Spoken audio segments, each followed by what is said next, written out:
हिंदुस्तान मुख्तलिफ मज़हब के मानने वालों का गुलदस्ता है। इस बात को साबित करने की कोशिश की है चामराजपेट के एमएलए बीजेड ज़मीर अहमद ख़ान ने। आप ये मेरे पीछे जो शामियाना देख रहे हैं, जो पंडाल देख रहे हैं, इसके नीचे हिंदू, मुस्लिम, सिख, ईसाई यानी चारों मज़हब के पेशवा इसी एक पंडाल के नीचे आएंगे।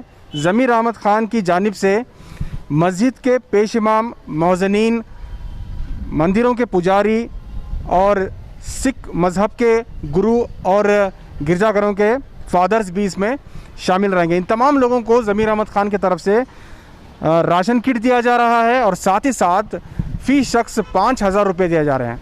आप देख सकते हैं इस पूरे कॉन्स्टिट्यूंसी में आने वाले तमाम ऐसे मंदिरें जो छोटे मंदिरें हैं जिन्हें हुकूमत की तरफ से ताउन नहीं मिल पा रहा है, ऐसे मंदिरों के पुजारियों को, और ऐसे मस्जिदें जो वक्फ में रजिस्टर नहीं हैं, जिसे हुकूमत की तरफ से कोई ताउन नहीं मिल रहा है, ऐसे मस्जिद के पेश इमाम और मौज़नीन को और दीगर मज़हब के, चाहे वो गिरजाघर हैं या फिर गुरुद्वारा हैं, ऐसे तमाम पेशवाओं को उन्होंने एक छत पर बुलाया है और तमाम लोगों को न सिर्फ 2 माह का राशन किट दिया जाएगा बल्कि उन्हें 5,000 रुपये फ़ी शख्स अतिया भी दिया जाएगा। ऐसे हालात में ज़मीर अहमद ख़ान ने अपने कॉन्स्टिट्यूंसी के लोगों को ये फ़ायदा पहुंचाने की एक पहल की है।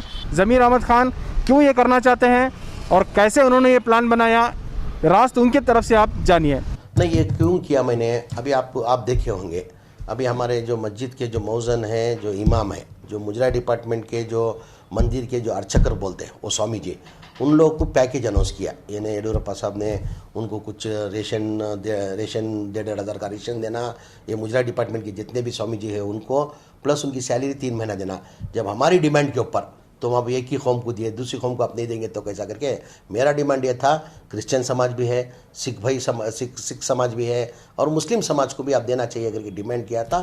तो वक्फ बोर्ड में जितने हैं 14,600 मौज़न इमाम को दिए। बग़ैर वक्फ बोर्ड के जो मस्जिद जो होते हैं वो कहाँ जाना।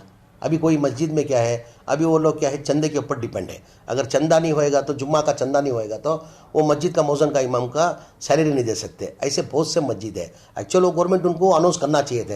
ये गवर्नमेंट लॉकडाउन करने के बाद गवर्नमेंट का फ़र्ज बनता है ऐसे सब मंदिर को, मस्जिद को, चर्च को देना चाहिए था, मगर गवर्नमेंट वक्फ बोर्ड में थे, उनको अनाउंस किया। वो देखकर मैंने क्या किया, मेरे हल्के के अंदर शुरुआत मैंने किया, मेरा देख के दूसरा करेगा करके शुरुआत मैंने किया।